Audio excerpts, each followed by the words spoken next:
So are you noticing that your views are down on YouTube, but there's certain creators, their views are up? Well, today we're going to be talking about the new wave of YouTube where content creators are getting massive views and lots of audience retention. We're going to be talking about why that is happening, what you should know, and what you can do for your own content to take advantage of this new wave to get more views on your YouTube videos.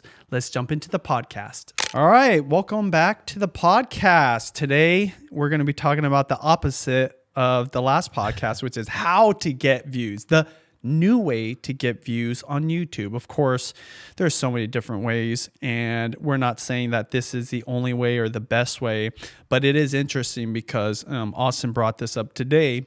There is this kind of like community of creators, and I think actually it's a bigger deal than just like this niche group of people, because not only has this happened before, but I do believe that it's going to continue happening. So Austin, just tell us about what we're going to talk about and what's your question?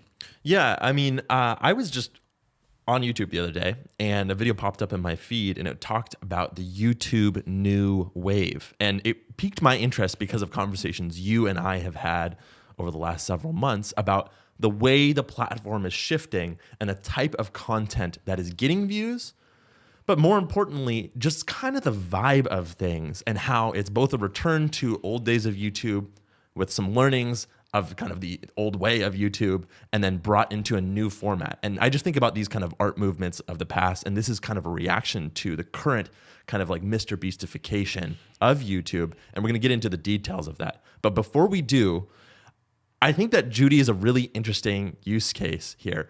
Your wife, vlogger, right? What is her story? And tell me about her significance and your story with her as you became YouTubers. For sure. And so for anybody that doesn't know who I am, Judy is my wife. She started a channel called It's Judy Time. Beauty, makeup looks, hairdos. That's how she got her start in 2008. And built up a pretty big audience, I think 1 million plus subscribers. And that went from a hobby to a full-time gig.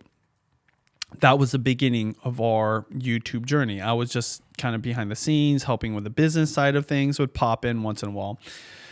In 2010, she wanted to create more content beyond the beauty. So I was the one that suggested, why don't you start a second channel? And we'll name it It's Judy's Life. Her first channel was It's Judy Time. I don't know the story about that, by the way. And then the second channel, I thought, hey, it makes It's Judy's Life. This is like the rest of your life. Kind of, it wasn't intended as behind the scenes, but it was like, if you got stuff that's not beauty, I was trying to be on brand, right? Like, hey, let's build a business here. People know you for beauty. If you want to do other things like cooking or, you know, just a day in the life of what you're doing, just put it on this. Like I literally call it a throwaway channel. This is where you're going to throw all that extra content. Okay. And that was It's Judy's Life. In October of 2011, after we got married, she was watching a daily vlogger at the time called the Shermans, right? Sam Sherman, shout out to you. And she was doing daily vlogs. And that was really fascinating because no one was really doing it like that in that space of the beauty world. There was a couple other vloggers. So Sam Sherman decided to just stop doing the daily vlogs. So Judy, as a fan and a viewer, she really missed that. And it was October and they had this thing called Vlogtober where people would vlog every day. And she thought, you know what? I'm not watching Sam's vlogs anymore. I should just start vlogging. I'm just going to do Vlogtober. And so her and I basically together said, hey, yeah, we'll commit to 30 days of vlogging. And the 30 days just never stopped.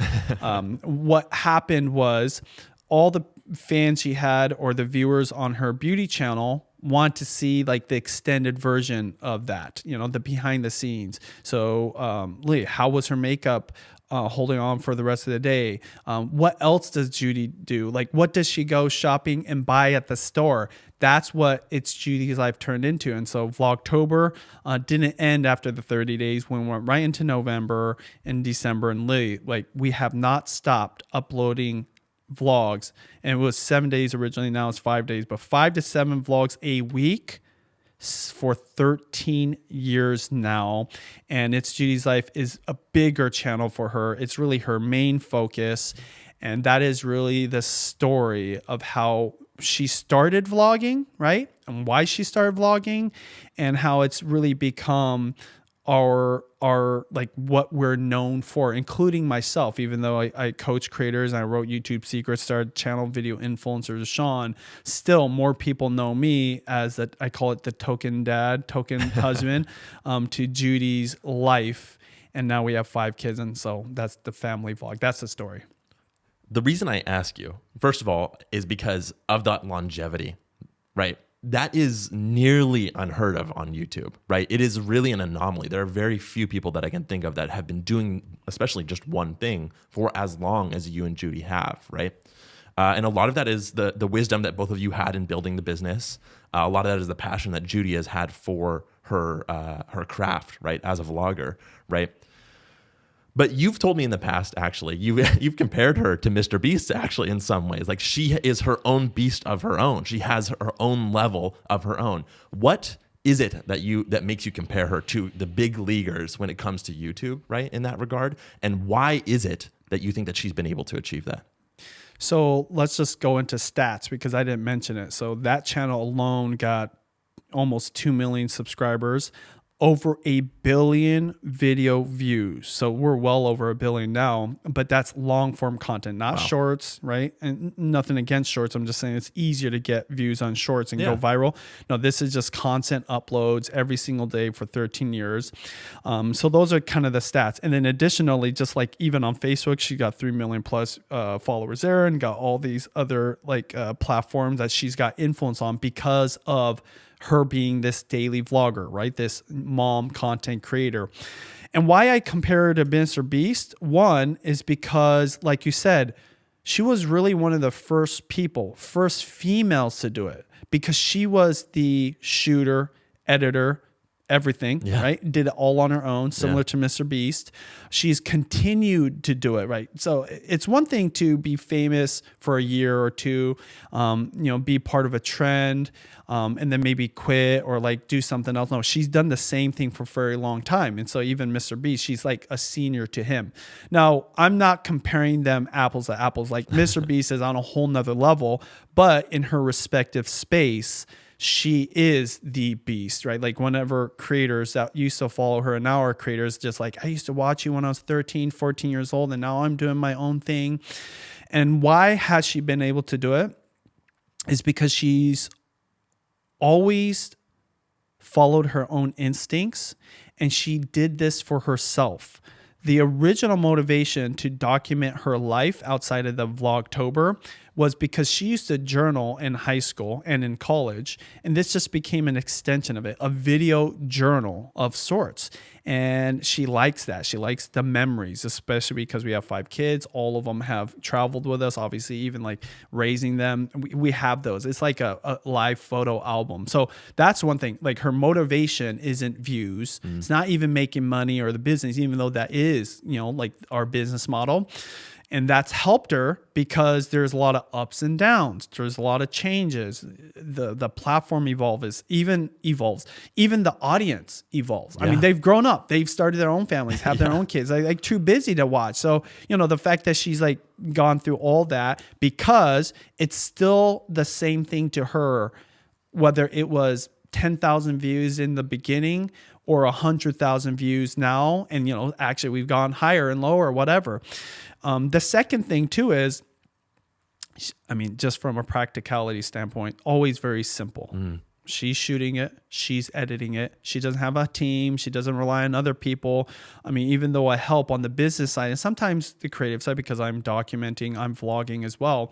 It's just all revolves around her. And that's what's made her different even from a Mr. Beast, because he went the opposite way, scaling it, has a huge team, basically like, having the Tom Brady's of the world. Literally, Tom Brady was in one of his videos.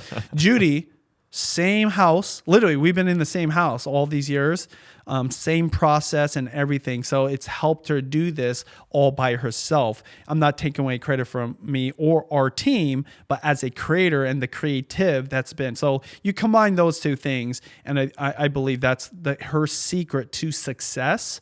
And the third one I'd say, and it's really quick, is She doesn't care what other people think. Yeah.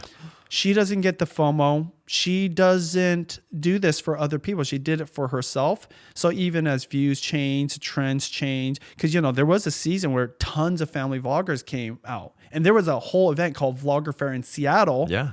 That vloggers came to Seattle. It wasn't her event. We just by chance lived here and all network. And 90% of the people have since quit. And so for her, it wasn't about other people or what other people think, even though that's how we get the views. And that's really helped her to not be tempted to do things that could ultimately hurt her channel. And it really is her life. And that's all that really matters to her. See, that's amazing, and actually speaks exactly to what I want to talk about today, which is the YouTube new wave. Hey, thank you so much for listening to the Creator Secrets podcast. This podcast is possible by your support. So if you want to support us or check out the new way of vlogging, go to vloggingacademy.com to go see the free workshop and to purchase the Vlogging Academy so that you can learn about this new wave and how vlogging could be part of your content creation process. Thank you so much, and let's jump back into the podcast. Right. I would say it's a relatively small group of people who are calling it this at this point, but I was amazed when this popped up on my channel and I started watching videos talking about this new wave, because it's something you and I have talked about completely independently on our own when we were developing Vlogging Academy, right? So let me tell you some of the aspects of the new wave that people mention and kind of the recurring themes that I've seen over and over again when people talk about this, right? And you'll see actually how it applies to my channel too. So people talk about it as a reaction to the Mr. Beast side of YouTube. Mr. Beast is an amazing creator. He has optimized everything. Every piece of his thing is perfectly optimized for the algorithm. It is kind of a work of art in its own, in the genius of being able to reverse engineer it, right? But there can only really be one Mr. Beast because of that, right? There's only one person who can be the top of the game and who can have mastered the algorithm to that level. And there's a lot of people who try and imitate him and a lot of people who have learned a lot from his techniques. But this group of people is going the exact opposite direction. The new wave of creators. That's exactly right. So the things that they talk about is artistic expression, not caring as much about watch time or click-through rate, not caring as much about views. Now, that is exactly what you just told me that Judy doesn't care about. She's doing it for herself. And ultimately, all of these values that they talk about in the new wave, it isn't about not caring about those things. Because the reality is, if nobody's watching your stuff, then nobody's watching your stuff. It's very artsy fartsy. It's interesting because it's very much like that pretentious artist, like, I don't care what you think, I just do my own thing. But weirdly, that's where the magic is that creates the content that gets the views or people pay attention to, right? I mean, like if you think about just fashion, I mean, like those are the most eccentric people, the people that succeed in that era. So it's interesting because Judy's not that. She's not pretentious at all. Not at all. But there's like a lesson learned in not really caring what other people think. And in this case, maybe not even caring about the views. Yes. That in turn gets you the views. I mean, in reality, right, when it comes to nuts and bolts, you do have to care about those things. But I do think that there's a higher order good here, which is the thing that Judy represents, and which is why I ask you about it, which is that sustainability piece, right? To me, these people are talking about something that makes it sustainable to them. You're right. It's coming from this very almost pretentious, artsy-fartsy type of place, right? But the commonality is that these people are doing it for themselves and not doing it for that external motivator, right? The thing is that those views have ended up following for them, right? And I think that that's the interesting part. But you and I have talked about this when it comes to vlogging and the new way that vlogging has come into being in the last, I don't know, year or so. And so I want to hear more about what you think about how maybe some of these values of the new wave are reflected in the new way of vlogging. For sure. I mean, so, and by the way, when we decided to record this, we didn't discuss this because I was like, oh, new wave? Cool. Like, I actually thought N-U-W-A-V. I was like, what is that? It's like a new niche or something? Yeah. No, but the new way on YouTube is very mumuch correlated to what I was seeing in the new way of vlogging, right? So like going back to Judy's story, what happened was the vlogging in the beginning in 2010, 11, and 12 was very raw. Yeah. And even though it was edited, it was just like a day in the life of somebody. But you really had to have a big audience to get your start, right? And you still had to do a certain amount of editing for it to be entertaining. And then what happened was, as more creators jumped in, right, they had their own niche, but they wanted to do the daily vlogs. And of course, the most famous being Casey Neistat. And he's a good example of this. It got super overproduced, super over edited for good reason. It just became more and more entertaining, more exciting, more dynamic. But that was like not sustainable. And so what happened was, I mentioned this in our story, a lot of the people that did start vlogging, daily vlogging, family vloggers, lifestyle vloggers, travel vloggers, eventually quit because it was just too hard to compete and it wasn't sustainable. Unless you're one willing to do Mr. Beast, right? Yeah. Hire a team, have editors, have people support you, literally just be focused on just the one thing as the creator. And, you know, oftentimes even the people that would do that, they get burnt out because that's not what they signed up for. It was just a small group that kept going versus Judy just kept doing her same thing throughout the whole time. And what I've noticed in the last few years, and it really started in 2020 when there was lockdown and everyone's at home, just from a necessity standpoint, you couldn't have the production. You couldn't work with the team. It couldn't be overly produced. So it required you just to shoot on your camera. Like the old days of YouTube. Set aside the vlogging, just like talking heads. When people started doing that, I was like, this is what YouTube was like in 2008. You even saw the celebrities' late night shows, and they must have had some kind of setup, but it was laughable when like it did look like they were shooting on a phone. Like, why didn't they just bring the nice cameras in? True. Maybe they wanted to make it easier for them, like hit record and selfie cam. I don't know what it was, but it was a throwback to that. So I think what happened was that need to just put out content during that era started making people realize, oh, I can just do this too. I'm at home anyways. I'm done with work, right? I don't have to work 8 hours now. I'm just going to work 1 hour. And so people started creating content. It was much more casual and not as edited because a lot of these people might not have had any editing experience. So I was observing this without realizing this is becoming a thing that people want because it was opposite of what we call the Mr. Beastification of content, right? Yeah, retention editing is the word that I've heard in the past. Retention editing is a good way to put it. It's like literally editing to keep someone's attention every single second, to scrutinize every moment and clip versus you got this other group of creators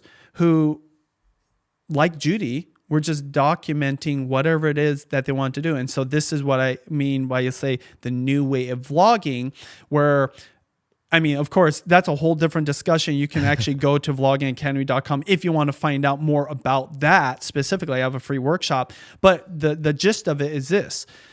The new way of vlogging is just a throwback to a time where you felt more connected to the person because you weren't really watching this show that was produced by Hollywood. You're just watching somebody recording themselves by themselves, and you felt it was a little bit more real and raw and relatable. And so that's, I guess, for me, the new way of vlogging is just that. There's definitely things that are different from the old way of vlogging and the new way of vlogging. But at the end of the day, I'd say you feel more connected with the creator. Because when you watch the Mr. Beast one, you don't feel connected at all. It's just pure entertainment. And we're just picking on Mr. Beast, right? Because he really led the way for that audience retention type of editing. And that's what I mean when I say the new way of vlogging is it's the opposite of that. It's just, it's more casual, it's more relaxed, and it's just you and the creator. Exactly. And, you know, the amazing thing about this is that is exactly what they talk about in the new wave, right? That it is a return to kind of the vibrancy that you had in the old YouTube. And you know what that vibrancy was? It was the relationships. Bottom line, when you're a creator, you can do one of two things. You can have a transaction with someone coming to your video. They come in, they come out, they get their entertainment, they get their value, and they leave, right? That's great. That's a really important part of YouTube. That's why YouTube is the second biggest search engine in the world, right? But there's another side, right? Which is, I think, what Judy represents. It is a deep connection with an audience that it's impossible to replicate. So this gets at kind of the economics of why this is happening, right? Mr. Beast, we talked about this last time. Views are down actually across the board for many YouTubers, right? And you see that because there's more competition. This is true beyond YouTube. This happens in any capitalist society, in any market, in any economy. When you have more competition for the same thing, when you're all producing the same thing, things get commodified. Everything is the same. A really good example of this is tissues, right? I could buy Kleenex, I could buy another thing, and it's basically the same thing. I don't really distinguish. I go to the dollar store and get the same thing I could get at a luxury store for the most part. Most people will not distinguish between the two. Same thing with gasoline. I go to an Arco or to a Chevron, and I don't really care. Where I go do to you get the points? It's all about the points, or right? the cheaper gas, right? I go to the one that is more interesting to me because it's cheaper, right? I go in for the click at the beginning, right? That is what happened in the last phase of YouTube.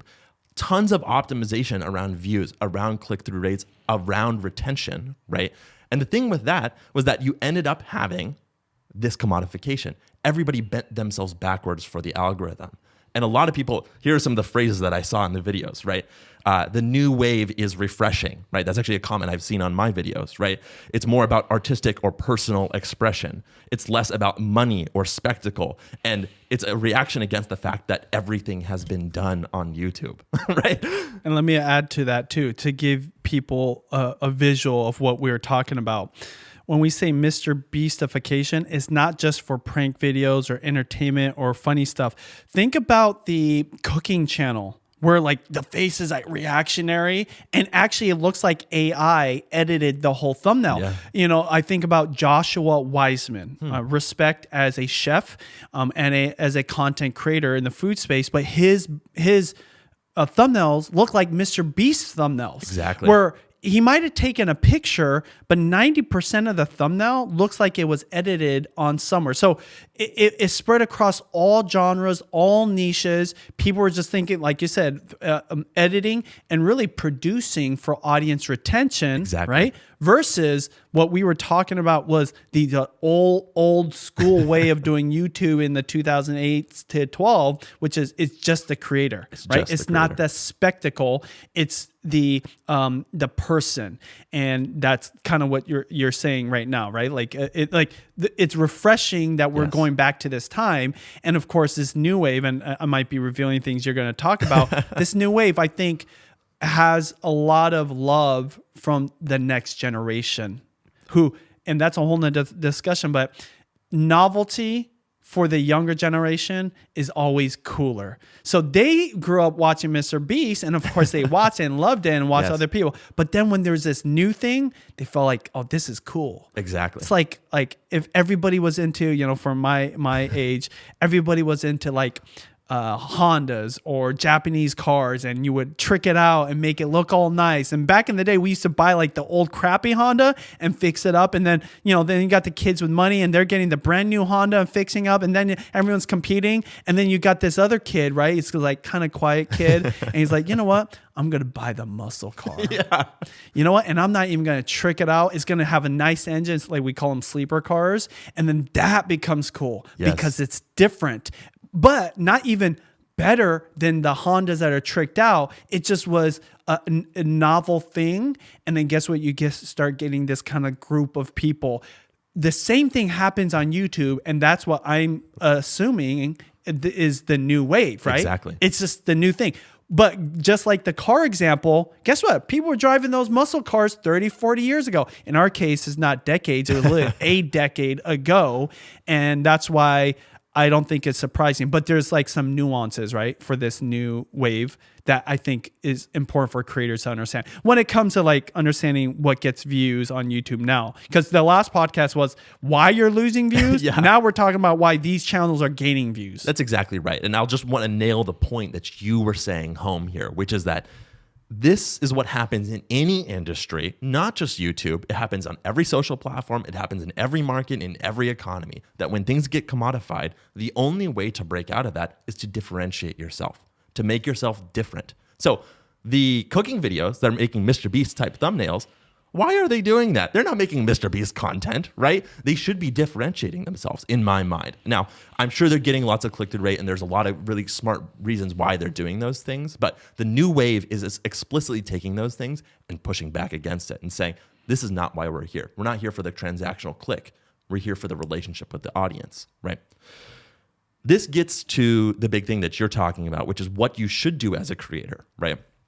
Now, when I start thinking about those things, the thing that I think about is how I build those relationships. What type of view am I getting rather than how many views I'm getting, right? There's sort of a varying level of qualities, right? We've talked about this when it comes to the old days of clickbait, right? If someone's clicking through and kind of like, oh yeah, this isn't really what I bargained for, not only is that now kind of the conventional wisdom is that YouTube doesn't like that, right? But you're also kind of turning off that viewer in the long run, right?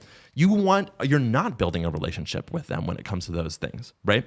So if we're thinking about this sort of like anti-algorithm, artsy-fartsy type of thing, that's not what you have to be here. The point is that you have to do something that's sustainable, that you can do over and over again, something that you can do that gets you reps and fits into the marketplace because of that. And number 3, that you're building a relationship with the people that you're doing. You're not exploiting them for the view necessarily, right? You're going and you're using that view to help build a conversation, build a relationship, and have true fans the same way that Judy did. And actually, honestly, you probably know better than me. You've been in the game longer than I have. How do you build those relationships with an audience? And how do you remain consistent enough to do that? Well, those are 2 different questions. How do you build the relationship? Well, it's just like in any relationship in real life. The more time you hang out with somebody, the more closer you get to them. It's back to the mere exposure effect. The mere exposure effect, right? And it's not just the amount of time to show up, right? It's not like seeing them every day. Because guess what? You might see somebody's TikTok every single day. The difference between someone like Judy and a TikToker that puts out one piece of content that gets a view from all their audience, that's 60 seconds long. Judy's vlogs, right? 10 to 20 minutes long, and the audience retention can be anywhere from like 8 to 12 minutes. So that's 12 of that person's TikToks versus your one vlog. So depth. This was interesting. What happened was the creators, right, is they say, oh, we don't care about views. Yeah. So we're just going to put up a 30, 40, 60-minute videos. And people were doing that. The best example of this is Sam Solik, right? Yeah, for sure. And Sam Solik is a bodybuilder guy, and he doesn't really have a lot of editing skills. Definitely not like a production kind of guy. Using like maybe the DJI Osmo with the Bluetooth thing and just recording himself working out, shopping, or driving. And they can oftentimes be 20 to 60 minutes long.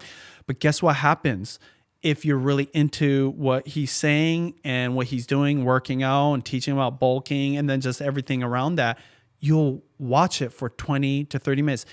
You're really just hanging out with that person for 20 to 30 minutes, like Judy, like so many people of this new wave.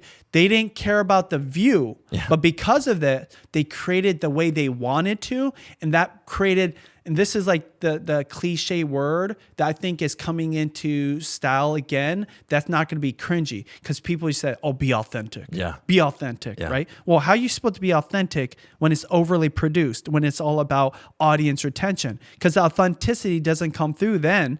And that's what's happening. And when you're authentic, right, as a person, you want to be their friend, and they feel like a friend to you. And that's the answer to the first question, which is, well, how do you create that relationship? And it is being authentic, but to be authentic takes a little longer than a 60-second TikTok. Hey, you guys, I hope you're super excited about the new wave of YouTube. And guess what? We've got a free workshop that you can click on the link down below to see it, to find out how to take advantage of the new wave through the new way of vlogging. So go to vloggingacademy.com or go to the link down below to learn about it if you're interested in starting a vlog channel or just start vlogging in general. Let's jump back into the podcast now. That's exactly it. And I just want to dwell here for a second before you get to the second thing, right? That goes back to the commodification piece. There's no way to commodify you. We have talked about this when it comes to Vlogging Academy. If people are there for the relationship, well, there's nobody that's going to replace you. There's nothing that can replace you, right? So if they're really there for you, you don't have to worry about the differentiation because it's already done, which gets back to just how important it is that you're doing it for yourself. That's all I want to say. For sure. And the second question was, well, how do you do that? How do you do it in a way that's sustainable so you can do it for a long period of time? Because it's not enough to do it for 1 month, right? And think you're going to be successful for years to come. You have to do it either once every single week, like we talk about on YouTube Secrets, or find your own, consistency.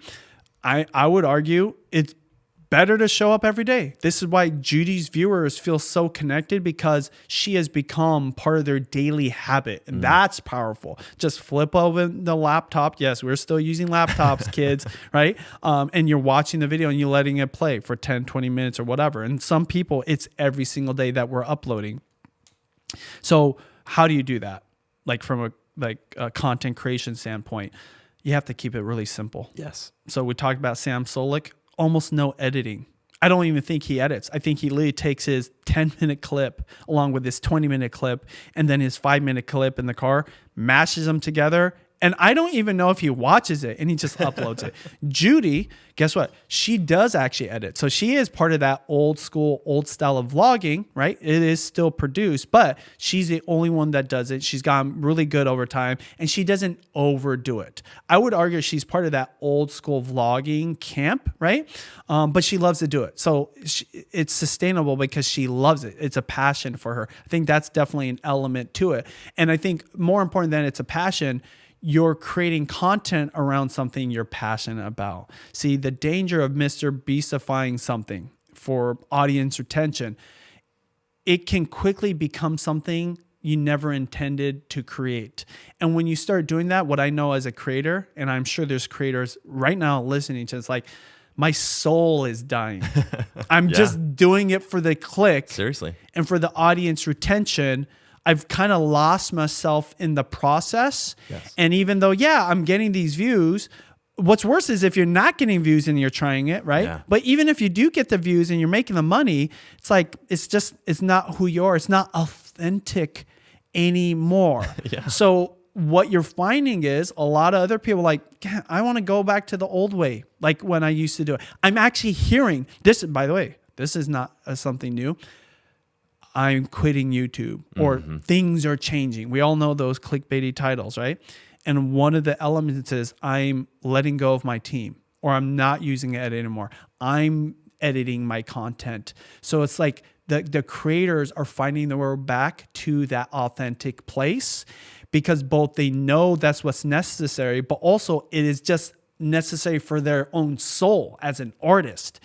And when you do it in that method where it's just you and you don't need anybody else, it's definitely way more sustainable. But I think just simplicity. And see, it's funny. The thing that makes the new wave content attractive to a viewer is also the thing that makes it easier as the content creator. It shouldn't be too edited. So that means you don't spend as much time in Final Cut Pro, like chopping it all up. You can just do it. In fact, by the way, if you want to kind of see a version of this, I'm doing this on my food channel right now. I stopped editing on my channel, I stopped uploading to my food channel that I started in 2010. I was uploading like once a week for years and years. I just completely stopped. I would say almost for 4 years, no uploads.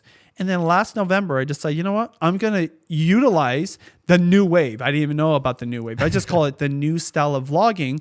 And I'm going to start doing food vlogs. I've been uploading at least 6 times a week on that channel. I've uploaded more in the last 4 months than I have the last, I think, 4 years. Well, 4 years, 0, right? But even before that, the 4 years when I was uploading, because I found a process that was so simple and so easy, and it's matching the way these new wave creators are doing it. And then 2, for me personally, I want the connection. So I feel my audience is getting more connected with me rather than me just being a little splice in our daily vlog. They're getting the whole thing. And if you're obsessed with food like me, you're like, I want that. The new wave is this. This is the thing. The new wave didn't become the new wave because of the creators. The new wave became a thing because there was viewers that wanted that type of content. That's exactly Because I can promise you this. There's a lot of other creators out there saying the same thing. And they're like, yeah, we do our own thing. And they're getting 0 views. Yes. Okay.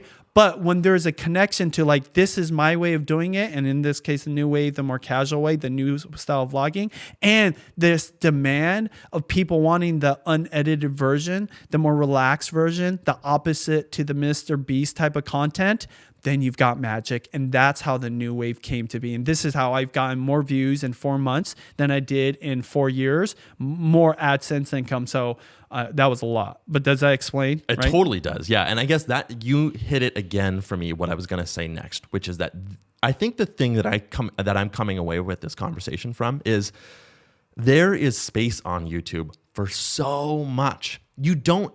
The reality is Mr. Beast is still killing it, right? We're not disparaging him in any way. He is amazing at what he does, but he's doing a very particular type of thing. So you don't need to copy everything that he does. In fact, in some ways, it is foolish to, because you are entering a game that is highly competitive and, as you've said, you've seen from other creators, soul crushing in some ways, as long as it's not what you want to do. For Mr. Beast, he's having a great time because it is what he loves to do, right? But if I was going to compete in that game, I couldn't do that at all. So that brings me to my channel, right? I started posting on that channel using the things that I cared about. Really simple cuts, really simple shots in the style of the new way of vlogging, right? But I was talking about something that I was passionate about. And because of that, it fell more into what you've called the new style of vlogging and what these people are calling the new wave, right? And the point is that it found a little niche. It's finding it. It's still small. It's getting off the ground. But I hear these same words that these people are talking about. It's slower. It feels refreshing. And that's because they're seeing this content that is matching them where they're at, and they're building a relationship with me. And so there's 3 words that I'm going to kind of keep in mind as we come out of this conversation. For the sustainability piece, there's simplicity, there's passion, and there's balance, right? The reality is, you're right. There are people out there posting really artsy things that are getting 0 views. Nobody wants that. Nobody wants that at all. So there has to be a little twinge of that intelligent, that smart, that strategic thinking, but it doesn't have to be exactly the same way that everyone is doing it, right? I'll say one thing though, because I don't want to discount something that's opposite, that's also not getting views. There's people that are Mr. Beastifying their content, and that's barely getting them views. That's true. A lot of creators start getting FOMO and thinking, I need to do what Mr. Beast is doing. So that what they do is they get mentorship or coaching from the people that specialize in this. And these are people with 1 million+ subscribers. Mr. Beastify their content, and guess what? 1,000 views. 3,000 views. That's more soul crushing, in my opinion, than the creator who's got 100 views, right? Maybe that it only gets like 10 views or 50 views doing it their own artsy fartsy way. So it's on both sides. And I'm going to talk about what is the takeaway from it. But the short version you have to find the way that makes sense for you. What I would say the new wave is, because the new wave kind of encompasses lots of different styles, right? Totally does. Even though it is relaxed, it's got kind of this vlog feel to it.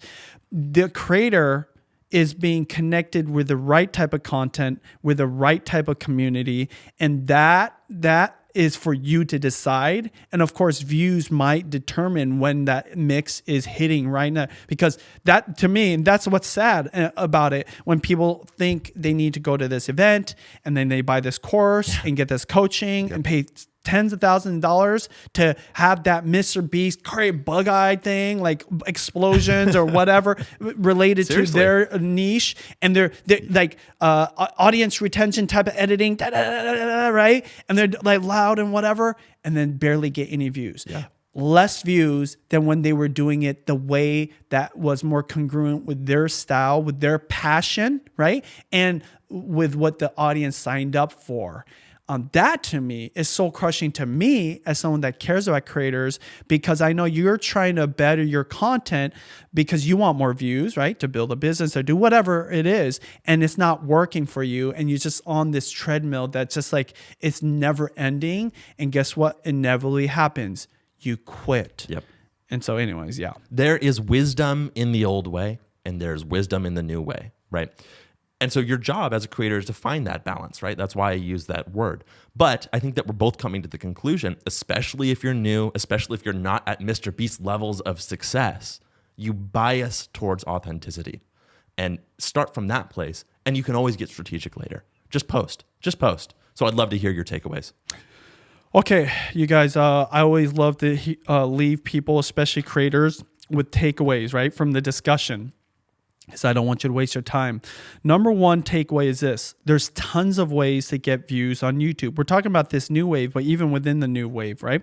There's the old way, which still works. So Mr. Beast type of content, it still works. It gets views. Like Mr. Beast gets 100 million plus views. So there's a need for it. There's a desire for it. And there's certain creators where that works for them. But that doesn't have to be the only way, right? And then, we're talking about how many views. Remember, sometimes somebody might get less views, but like, what's their audience retention? Because a 10-minute video might get 90% audience retention, so that's 9 minutes. But what if an hour-long video gets 50% audience retention? That's 3x the amount of minutes watched.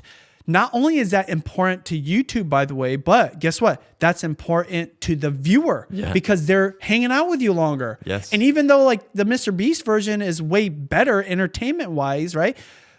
You might be more connected to the other person, the Sam Solix. Right now, actually, the way I look at it is there's Sam Solix and there's Mr. Beast. Yeah. You have to decide for yourself. I'm not trying. Okay, so getting back on track here. The new wave, right? Yes. The new wave is more relaxed content, vlog style. Hence why I created Vlogging Academy, right? Vloggingacademy.com to see the free workshop, which doesn't have as much editing. It's way more about the relationship. Even as a creator, you're not thinking, oh, I want to relate to people more. You just are more relatable because you're putting yourself out there in an authentic way. And guess what? There's billion other ways, not literally, but like there's billions of other ways to create content. I can't even, our podcast would be 10 hours long if we dived into every genre, every niche, every type of format. I mean, like we can just name a few that everyone can utilize. There's videos, there's shorts, there's live streams, and then there's a podcast now, right? There's community tabs, right? I wouldn't suggest starting a channel just for community tabs, right? But actually you could. So like there's variations within all those with every single genre.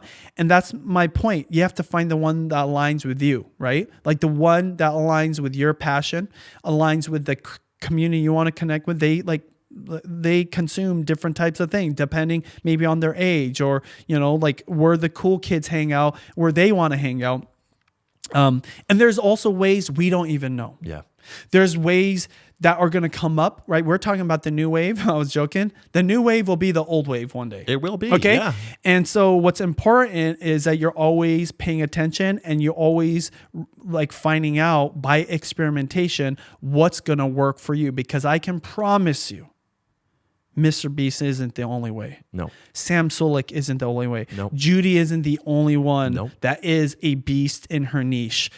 Millions of creators, like the amount of gold play buttons that are going out is ridiculous right now. True. The second takeaway, longer videos are working. It's See, true. what happened with the audience retention route, and we were teaching about this in YouTube Secrets, right? Like really scrutinizing what's in the video, is we started getting shorter and shorter and shorter videos. Yeah. And then guess what? It got 10x worse by YouTube Shorts, by TikTok, by Reels. That's true. Because then you're in and out, right? There's no relationship. Well, there was a cap, 60 seconds. Yeah. So you had to do it. And so some creators Exactly. are doing, I remember when Lisa Wynn, she's one of the first shorts creators I saw like really blow up. She said like this amount of seconds is what you want to do. Now I can't quote what really? amount. She was like saying something like 22 seconds, right? Or 30. Really? I mean, it was getting so crazy that I'm like, at that point, it's not just even the every second. You're like scrutinizing when you breathe, right? Like when somebody's gonna blink. So it got so crazy. And again, I'm not saying that's a bad way. I'm just saying like the result was shorter videos to the point where 60 seconds or less, because that's YouTube Shorts. The opposite to that, right? Mm-hmm. So the new wave, I think like the underlying like sympathy is like, what's the novelty? Longer videos. Yep. And we're seeing this just from the data. TV viewership of YouTube is going way up. Look at your analytics. Compare 2023, if you're a full-time creator, 2023 to 2022, you're going to see more people are watching on their TV now than they were before.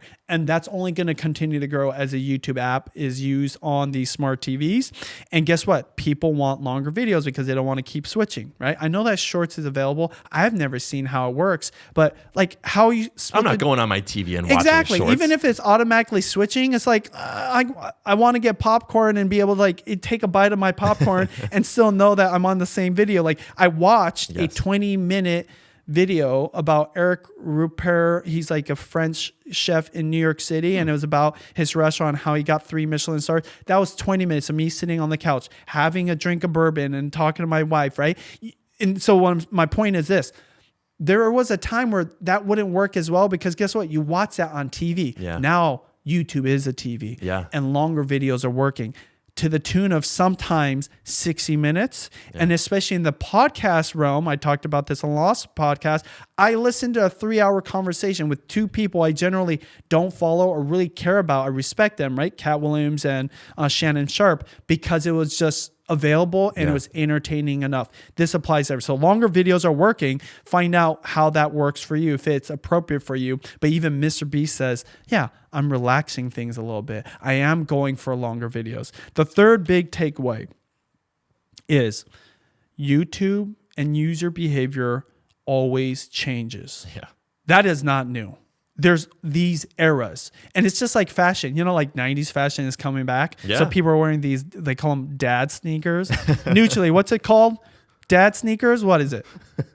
They're called like the Air Monarchs or something like that. Yeah, whatever. Like it's like sneakers that we used to wear in the 90s, and they're calling dad sneakers. I'm a dad. I don't even wear those. I wear like some hippie shoes. But my point is this. It was cool once.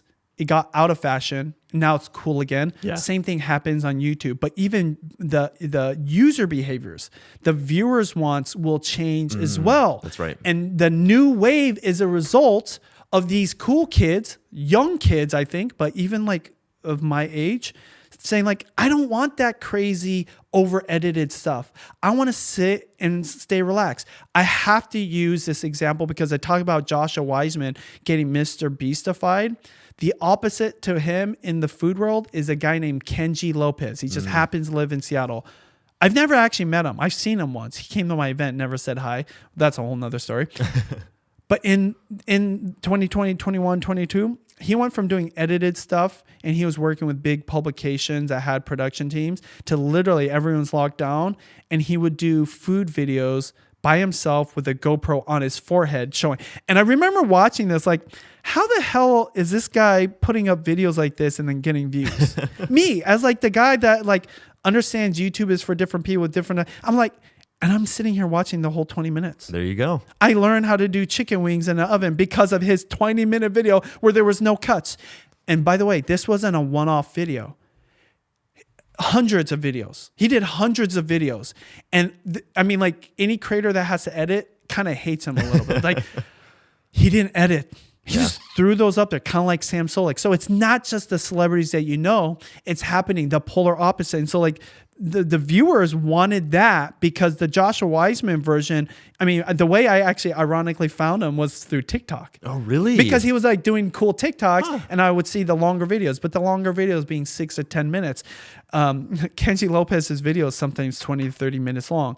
And it's happening in every niche and every genre because the people are voting like, I want something different, not just different, right? But I want longer because there's a reason I want longer. For cooking, it makes sense. You get every little step. You get all the little nuances. You get his little stories and his like extra steps that you can't get in the 6-minute version. And so how do you know YouTube's changing and user behaviors changing and how it benefits you as a creator is you got to pay attention. Yeah. So you have to know when to adjust. And the best way to pay attention is put in the reps. Yes. Now, for me, I'm hardcore. My wife, even more hardcore. Daily reps. But guess what happens when you do daily uploads?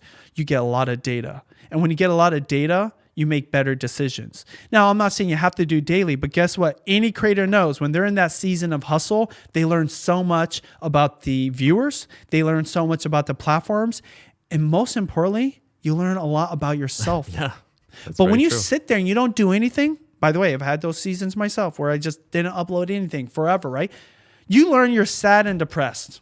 And that's it. but you don't learn anything to actually better yourself. So as a creator, the need to upload, even in the seasons where maybe your views are tanking, is so crucial, so important, because what you actually need to do is adjust something. You have to adjust it the right way, that it makes sense for you, your content, yourself as a creator, and your community that you're trying to connect with. And that's why reps.